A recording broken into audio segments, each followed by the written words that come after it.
Hey everybody, grab your favorite mug.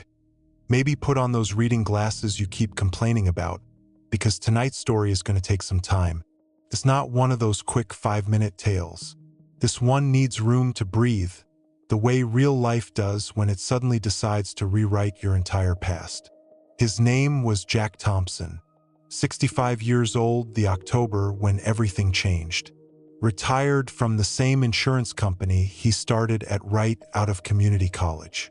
Mortgage paid off in 2012. 2 grown kids, Michael in Austin with a wife and 2 boys, Emily in Albany working in HR and still single at 38. A wife, Martha, gone 7 years to ovarian cancer that came back meaner the second time. Jack lived in a modest split level on Maple Street in Elmwood, Illinois. Population 14,000 on a good day. The kind of town where the same families have owned the hardware store, the funeral home, and the Little League snack shack for 3 generations. Jack was the quiet type, not depressed, exactly, just settled into the silence. He mowed his lawn every Saturday whether it needed it or not. Watched the Cubs even when they were terrible. Kept Martha's recipe cards in a shoebox under the sink even though he hadn't made her pot roast in years. Every morning at 7:15, he walked to the mailbox at the end of the driveway in his old navy robe and brown slippers. Routine was the scaffolding that kept the days from collapsing. Until the Monday morning, he opened the box and found an envelope with no stamp. Just his name in black ink. The handwriting hit him like a slap. The tall, slightly crooked capital J, the way the T in Thompson crossed itself too high. He knew that hand. He'd seen it on Christmas cards, on notes left on his windshield after a snowstorm, shoveled your walk, S. On the little card that came with the bottle of bourbon Sam dropped off the day Jack turned 60. Sam Whitaker. The neighbor who lived next door for 25 years. The man who died of pancreatic cancer 13 months earlier. The funeral had been small, 30 people, maybe. Jack gave the eulogy. Said Sam was the best friend a man could ask for. Everyone nodded. Everyone cried a little. Everyone went home. And now this. Jack tore the envelope open right there in the driveway. A single sheet of yellow legal paper. Dear Jack, if you're reading this, I've been gone exactly 1 year. I paid a lawyer in Peoria good money to mail these on schedule. 1 every Monday until they run out. There are 27 of them. Some short, some long, all true. I need to tell you something I was never brave enough to say face to face. Your father, Robert James Thompson, did not die in that car accident on Route 47 in November of 1972. He walked away from the wreck. He changed his name. He moved to Minnesota. He became a high school history teacher. He bought the house next to yours in 1990 so he could watch you grow up, watch your kids grow up, watch you bury your wife. That man was me. I'm your father, Jack. I'm sorry doesn't begin to cover it, but it's the only place I know how to start. Sam or Dad, if you can ever stand to think of me that way. Jack didn't cry right away. He just stood there until his coffee went cold and the school bus went by and Mrs. Delaney across the street waved like nothing had happened. Then his knees buckled. He sat down hard on the curb. The letter trembled in his hands. He read it again and again. Each time the words rearranged themselves into something sharper. He walked back inside, locked the door, sat at the kitchen table where Martha used to balance the checkbook, and stared at the wall until the clock said 11:47 a.m. He didn't tell anyone that day. Not Michael. Not Emily.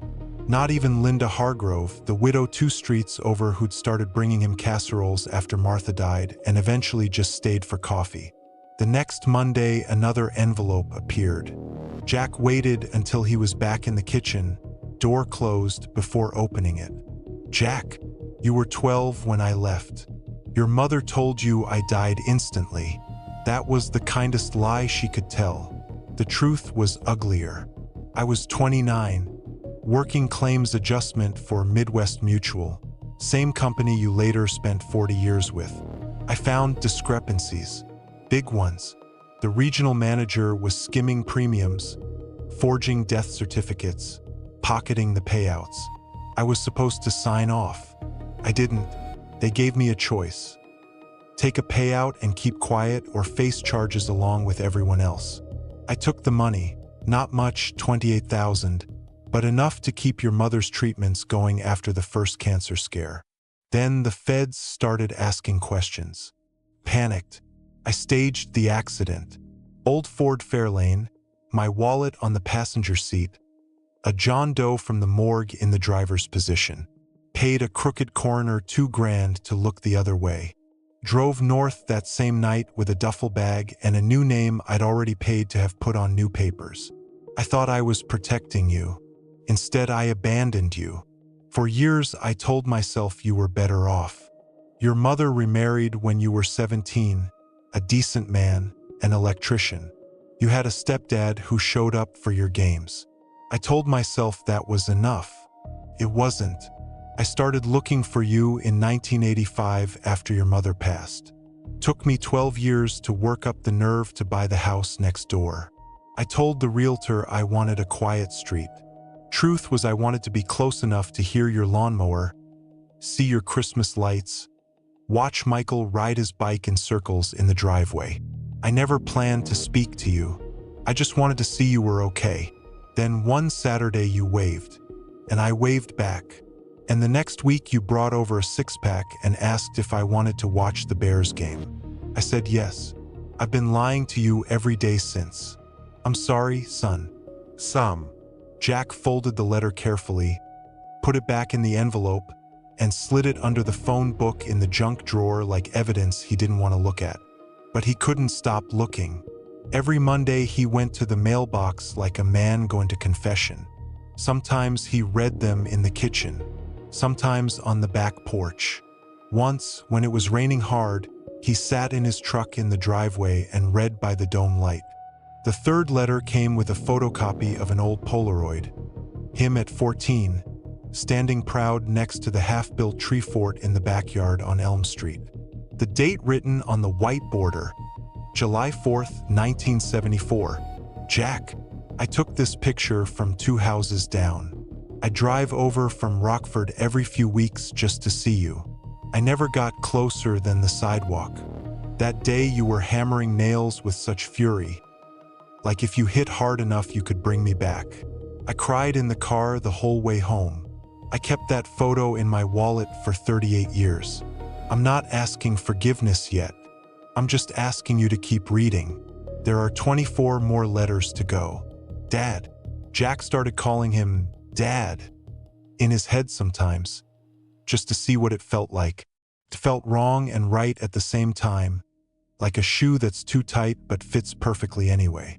The fourth letter talked about money. I paid off the last $8,400 on your mortgage in 2009.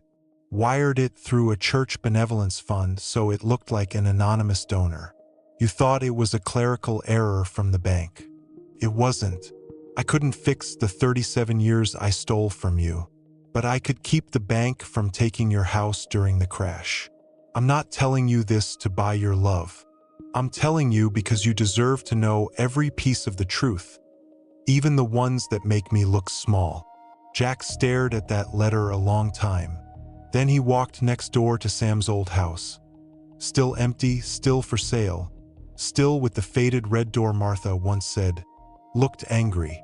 He pressed his forehead against the front window and whispered, "Why didn't you just tell me, you son of a bitch?" No answer, just the echo of his own breathing. The fifth letter arrived on a day when the first snow flurries were coming down.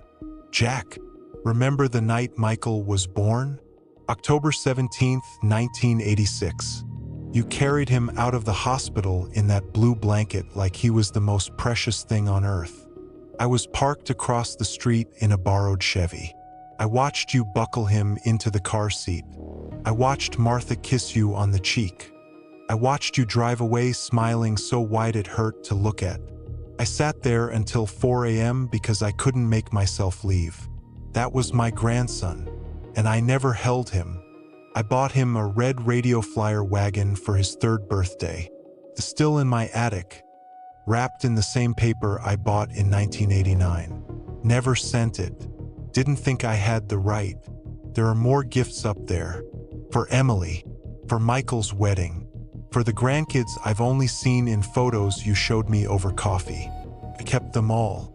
If you ever want them, they're yours. Dad. Jack started sleeping badly. He'd wake at 3 a.m., read an old letter by the light of his phone, then lie there staring at the ceiling wondering how many nights Sam had done the same thing next door. He started walking in the mornings with Linda Hargrove. She was 62, silver hair cut practical, eyes that crinkled when she laughed. Widowed 4 years. Her husband Tom had been the town pharmacist, the one who knew everyone's prescriptions and never judged. Linda still set 2 plates at supper, sometimes out of habit. They met at the senior center's Tuesday coffee and donuts hour. She asked if he wanted company on his walks. He said yes before he could think of a reason to say no. At first they talked about nothing, whether grandkids, how the price of eggs was criminal. Then one morning she asked, gentle as anything, "You okay, Jack? You've got that look like something's sitting on your chest." He told her about the letters. Not all of them, just enough. She listened without interrupting. When he finished, she said, "Well, the dead don't always stay quiet, do they?" They kept walking. She slipped her hand into his on the 3rd week. He didn't pull away. The letters kept coming. The 6th one was short. "I taught history for 29 years under the name Samuel Whitaker. American Revolution, Civil War, World Wars. Never taught the part about a man who faked his own death and left his 12-year-old son behind. I was good at pretending. Too good. I'm sorry I made you live with a ghost instead of a father." The 7th one mentioned Martha. "Your mother knew. She figured it out in 1987. 4th of July picnic. I slipped and called you son when I passed you the potato salad. She looked at me sharp, the way only she could, and later that night she came over with a plate of leftovers and said, 'Robert James Thompson, if you ever hurt that boy again, I'll kill you myself.' She never told you. Said you'd built a good life. Said you were happy. Said some truths do more damage than lies. She was probably right, but I wish she'd been wrong." Jack read that one 3 times, then called Emily just to hear her voice. She asked if he was okay. He lied and said yes. The 8th letter came the week Michael called to say his wife was pregnant again. Their 3rd. "I sat in the hospital parking lot the night Emily was born too. Watched you carry her out in that pink blanket. I had a stuffed giraffe in the backseat I never gave her. I kept every newspaper clipping, every graduation announcement, every wedding invitation I was invited to as the neighbor. I have them all in a box under the bed. Claire knows where it is." Jack froze at that name. Claire? He hadn't seen that name before. He called the lawyer in Peoria, Harlan. Left a message. Harlan called back the next day. "Mr. Thompson, Sam said you'd call eventually. There's one more thing he left for you. A key. Safe deposit box at First National on Main. He said to give it to you when you asked about Claire." Jack went the next morning. Inside the box, savings bonds totaling $182,000 made out to my grandchildren, Michael's kids and Emily's kids, if she ever has any. A birth certificate for Robert James Thompson, born 1943. A Polaroid of a young man who looked exactly like Jack at 30, standing next to a woman who could only be his mother in 1969. And one last sealed envelope. "Open only after you've read them all." Jack closed the box. He wasn't ready, but the letters weren't done with him yet. The 9th one arrived on a Monday that smelled like wood smoke. "Jack, Claire is your half-sister. She's 51. Lives in Rockford now. She's the one who's been putting these envelopes in your mailbox every Monday morning at 6:45 a.m. I asked her to do it because family should handle the hard things. She knows everything. She's been waiting for you to be ready. Her number is on the back of this page.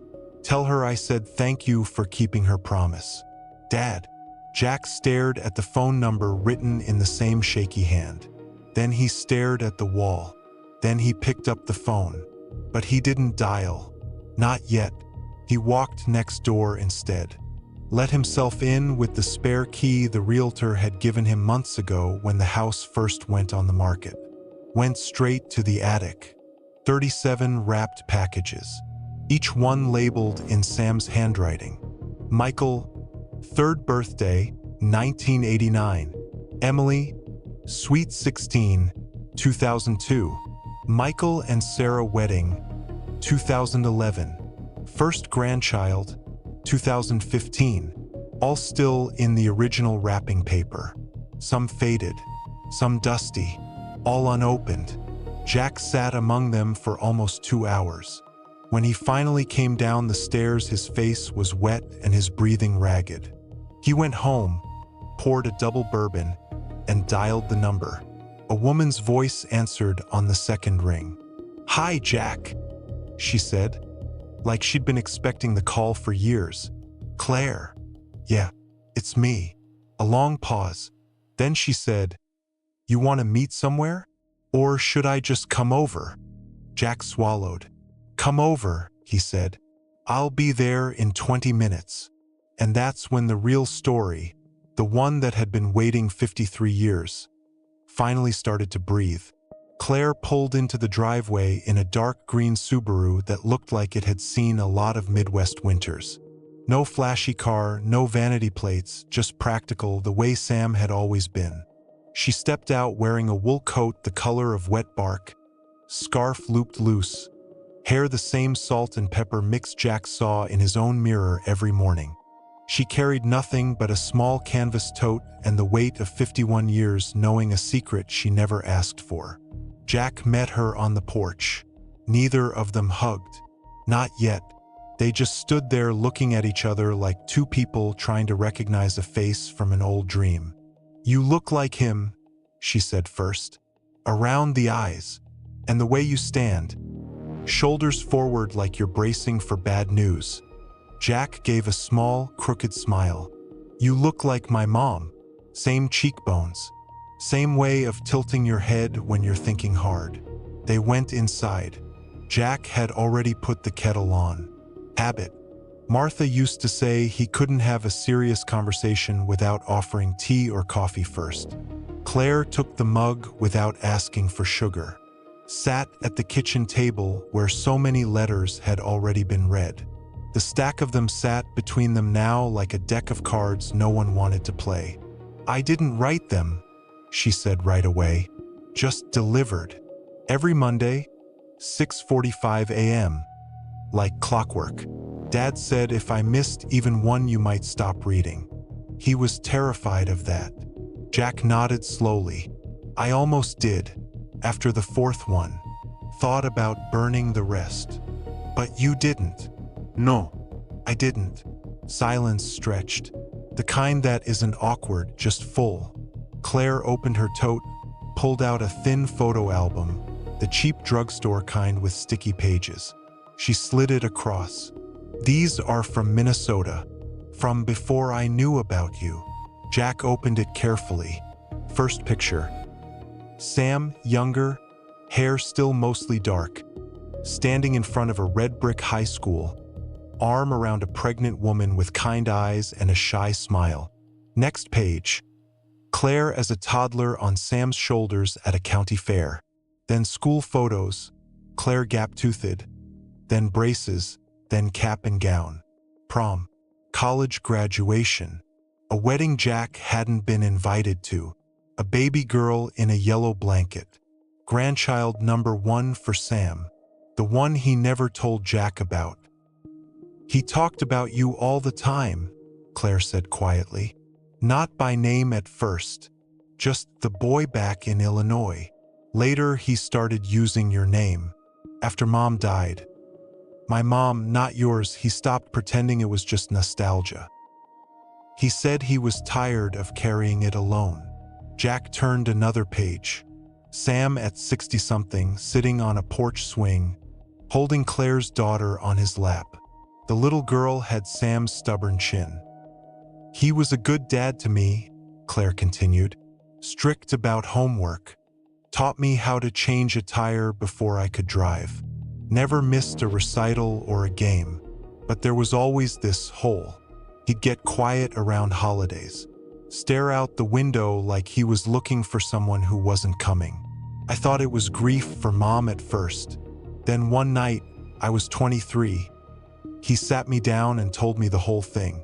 The accident. The new name. You.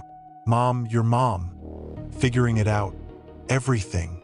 Jack closed the album. His throat felt thick. Why didn't he tell me after Martha died? After the cancer took her? He had years. Years. Claire looked down at her tea. He thought you'd hate him more if he told you then.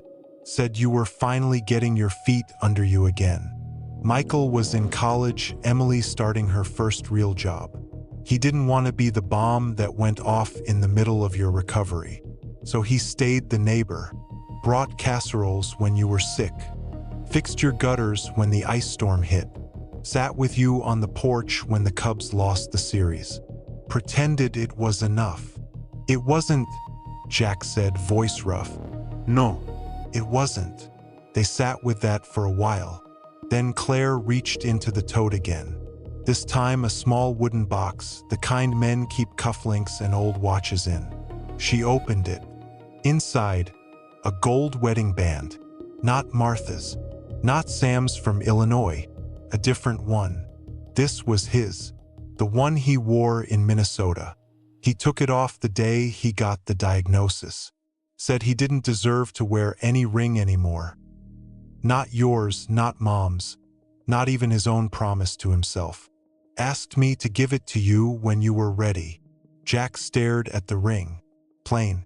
Worn smooth on the inside from years of turning it on his finger when he was thinking. He didn't take it yet. Instead, he stood up. Come with me. They walked next door. The key still worked. The house smelled like dust and old books and the faintest trace of Sam's aftershave. The cheap drugstore kind he'd used forever. Up the attic stairs. Claire knew exactly where to go. She pulled the chain on the bare bulb. 37 packages waited in neat rows on a card table Sam must have carried up himself. Dust motes floated in the yellow light. Claire touched one gently. He wrapped them every year. Never threw any away. Said if he couldn't give them in person, at least they'd be waiting. Jack picked up the one labeled, Michael, 3rd birthday, 1989. Red paper faded to pink at the edges. He tore it open slowly. Inside, the red radio flyer wagon, still in the box. Price tag from 1989 still stuck to the bottom, $29.99. He set it down, opened another. Emily's 16th birthday bracelet, silver. Tiny heart charm engraved with ET 2002. Another. A set of baby books for Michael's first child. Another. Tiny baseball mitt for the second grandson. A stuffed giraffe for the third, the one still coming. Jack sat on the attic floor. Claire sat beside him. Neither spoke for a long time. Finally, Jack said, I don't know how to feel about this. You don't have to know yet, she answered. Just let it sit. It'll find its shape eventually.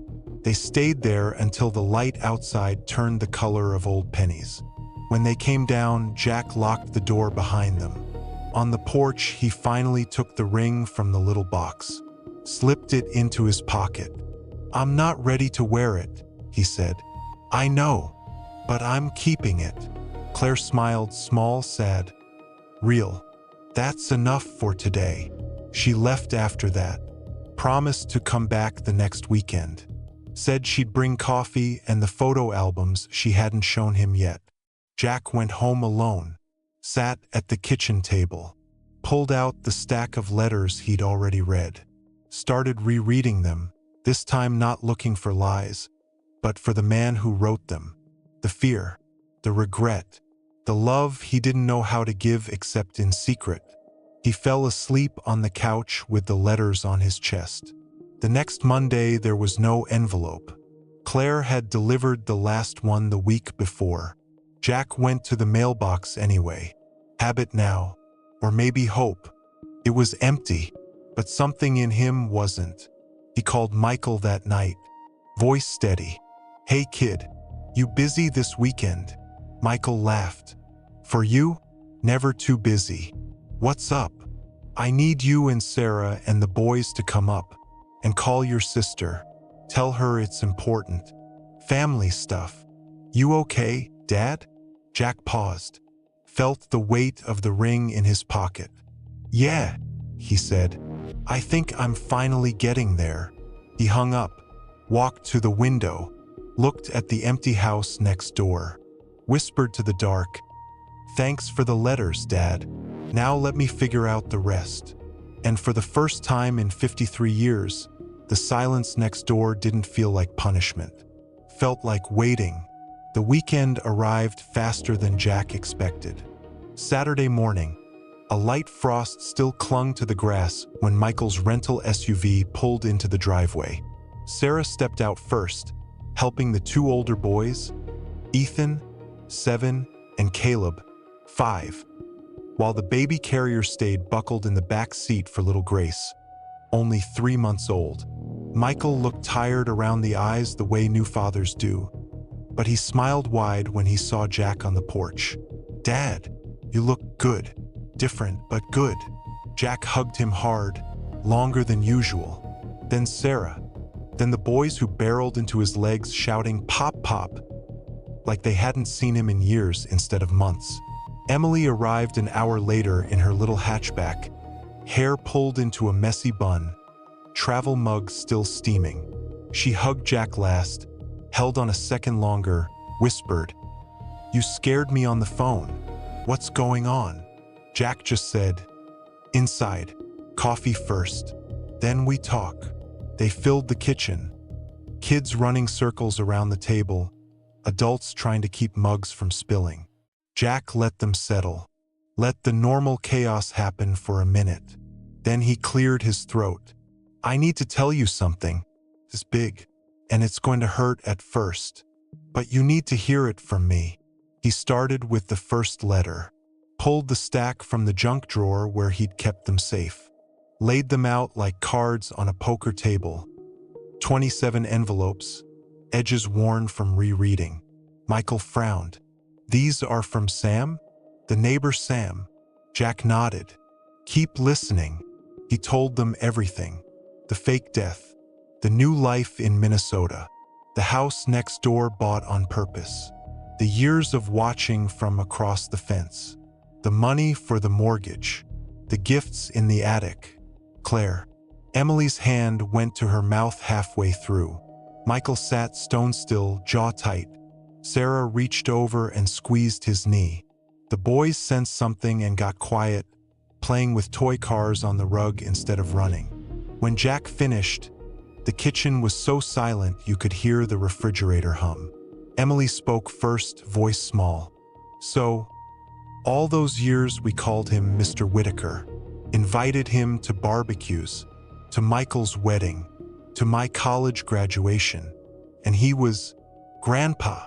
Jack nodded. "Yeah." Michael rubbed his face with both hands. "Why the hell didn't he just say it? After Mom died? After everything? I asked myself that every day this month," Jack said. "He thought telling me would break what little we had left. Thought I'd hate him. Thought you kids would hate him. So he chose the pain of silence over the pain of rejection." Sarah looked at Jack with soft eyes. "And now he's gone. And I'm sitting here with a sister I never knew I had. A box full of presents he never gave. And a ring in my pocket I'm not sure I can wear." Emily stood up, walked to the window, stared at the house next door. Can we see them? The gifts. Jack took them up to the attic. The boys thought it was treasure at first, all the wrapping paper, the tags with their names. But when Jack opened a few, when they saw the dates, when Ethan held the red wagon that should have been his dad's when he was 3, the mood shifted. Caleb touched the stuffed giraffe. This was for Grace? Before she was even born. Jack's voice cracked. Yeah, buddy. He knew she was coming. He just couldn't send it. Michael opened the wedding gift, a set of engraved silver picture frames.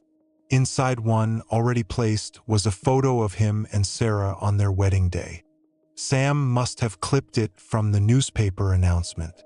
Michael stared at it a long time. Then he said very quietly, I wish I could thank him. Emily wiped her eyes. Me too. They stayed in the attic until the light faded. Brought a few packages downstairs, the ones for the grandkids. The boys opened them slowly, like they were afraid to break something sacred.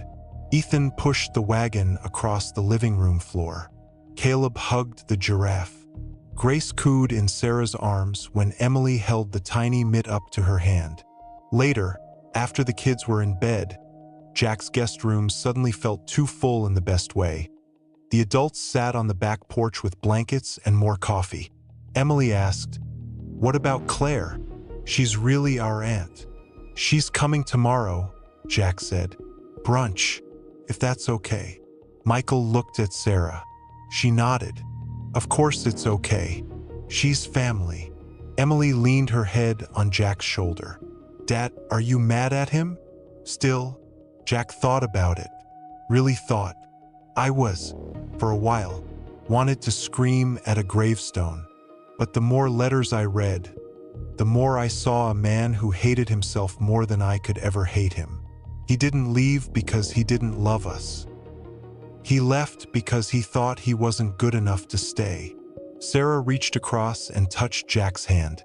You forgave him. I'm getting there, Jack said. One piece at a time. The next morning Claire arrived with 2 trays of cinnamon rolls from the bakery on Main and a quiet nervousness in her step. Jack met her at the door. This time they hugged. Awkward at first, then real. Inside, introductions were careful. Michael shook her hand, then pulled her into a hug. Emily did the same. Sarah smiled and said, We've got a lot of catching up to do, Aunt Claire. The kids stared at her like she was a character from a storybook who just walked off the page. Ethan asked, Are you really our aunt? Claire crouched down. I guess I am, and you must be Ethan. Your grandpa told me you like dinosaurs. Ethan's eyes went wide. He did. He did. He kept pictures of you riding your bike. Said you were fast. Caleb held up the giraffe. This is from him too. Claire's eyes filled. I know, sweetheart. He picked it out himself. They ate on the back porch. Talked for hours. Claire told stories about Sam in Minnesota. How he'd grade papers with a photo of Jack on the desk. How he'd drive to Illinois every few months just to sit in the parking lot of the high school and watch Jack pick up the kids from practice. How he cried the night Jack retired, alone in his living room with a glass of bourbon. Jack listened, let it sink in, let the anger fade another notch. After lunch, Claire took Jack aside. There's one more thing he left. In the safe deposit box. Harlan has it. He said only give it to you after everyone knew. Jack went to the bank Monday morning. Harlan handed him a small padded envelope. Inside, a handwritten letter, the last one, dated 2 weeks before Sam died, and a USB drive. The letter, Jack, if you're reading this, my house isn't empty anymore. Claire's there. Your family's filling it. And you're finally letting yourself be loved again. I'm not asking for more than you've already given. I just wanted you to know I died smiling because I got to watch you become the man I never got to be. Tell Linda she's good for you. Tell the kids their grandpa loved them before he even met them. And tell yourself every single day that you were worth every mile I drove, Every letter I wrote, every tear I swallowed. You always were. I'll be waiting on the other side with your mom. We'll have coffee ready. Love you bigger than the sky, Dad. Jack drove home with the envelope on the passenger seat like it was made of glass. That night, after everyone had gone back to their lives, Michael promising to come more often, Emily texting already about a family trip next summer, Claire saying she was looking at houses in Elmwood. Jack sat alone in the living room. He plugged in the USB. The files were named by year, all the way to 2025. He opened the first one. Dear Jack, today you turned 13. I hope you had cake. I hope your mom sang off key like she always did. I hope you know I'm thinking of you every damn day. I miss you more than words. Dad. He read until his eyes burned. Some were short, some pages long. All ended the same way. I love you. I'm sorry. I'm proud of you. Jack cried quietly, not the wrenching sobs from the first letters. Softer, deeper, the kind that come when the wound finally starts to close. When he finished the last one, written in a hand so shaky it was almost unreadable, he closed the laptop, walked to the mantel, picked up the photo of him and Martha on their wedding day, set it beside a new one Claire had given him. Sam holding baby Claire, looking at the camera with the same worried eyes Jack saw in his own mirror. He slipped the Minnesota wedding band onto his right pinky. Not a replacement, just company. Then he stepped outside. The night was cold, stars sharp. He looked at the house next door, said out loud, for the first time without anger, "Good night, Dad. Thanks for the letters. All of them." The wind answered with a gentle push against his back. Jack went inside, turned off the lights. For the first time in years, the house didn't feel empty. Felt remembered. The weeks after the family weekend moved slower, the way winter does when it's finally letting go. Jack woke up every morning still reaching for the stack of letters on the nightstand before he remembered they were all read. The house felt different now. Not haunted, but haunted in a good way, like someone had left the lights on in every room on purpose. Linda noticed first. She showed up on a Thursday evening with her famous chicken pot pie and a bottle of that cheap red wine they both pretended was fancy. They'd been walking together for months, holding hands for weeks, but neither had called it anything official.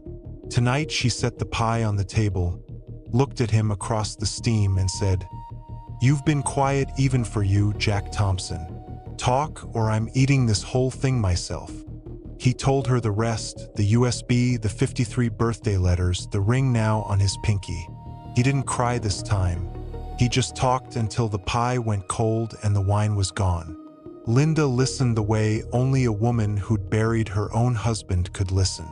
When he finished, she reached across, took his hand, the one with the new ring, and said, "You don't have to carry all of it alone anymore. I'm here. And that man, your dad, he did the best he could with the worst decision he ever made. That counts for something." They sat there until the streetlights flickered on. Then Linda stood up, kissed his forehead like it was the most natural thing in the world, and said, "I'm spending the night. Guest room if you want. Or not. Your call." Jack chose not. That was the first night in 7 years the other side of the bed didn't feel empty. Claire called the next morning. "I'm doing it," she said.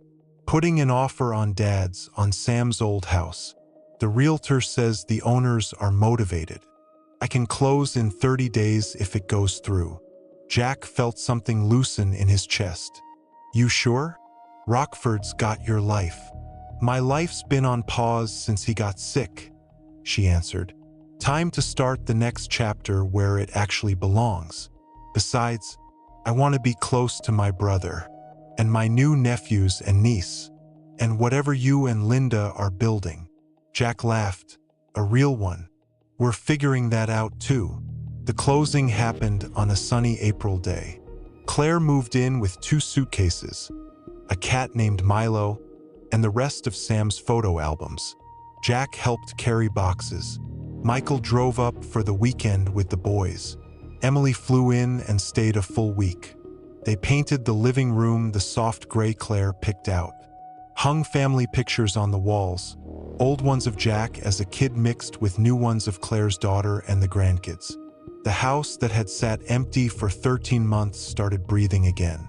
Every Sunday they did dinner at Jack's. No big production, just pot roast or lasagna or whatever Linda felt like cooking. Claire brought the salad.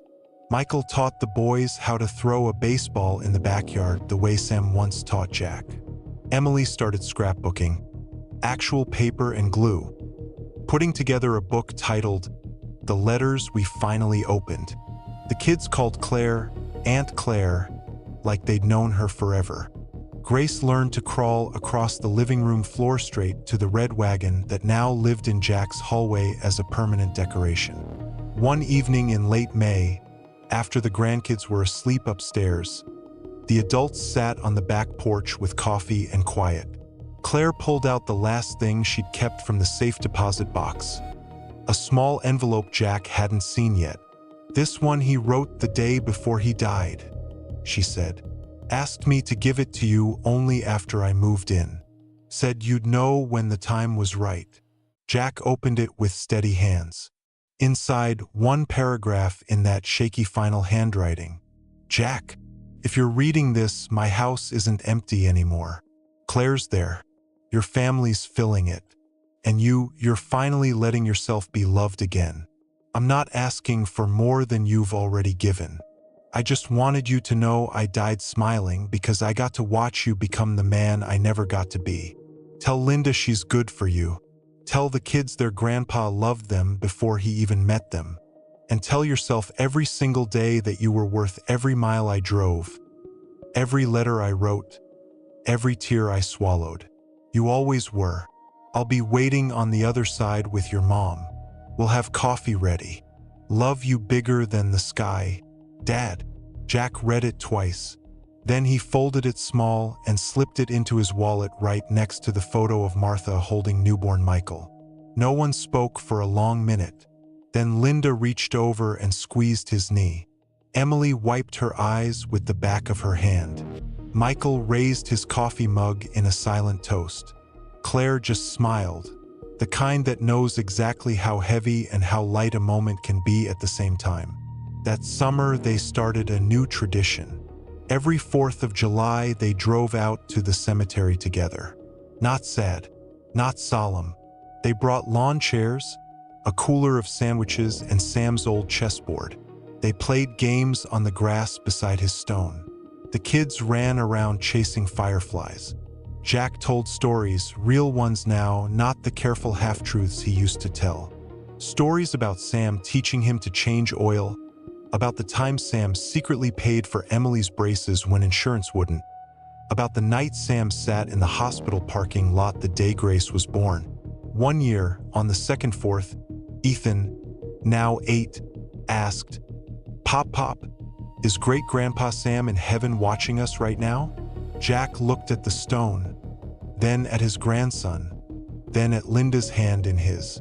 "Yeah, buddy," he said, "and I bet he's smiling so big it hurts his face."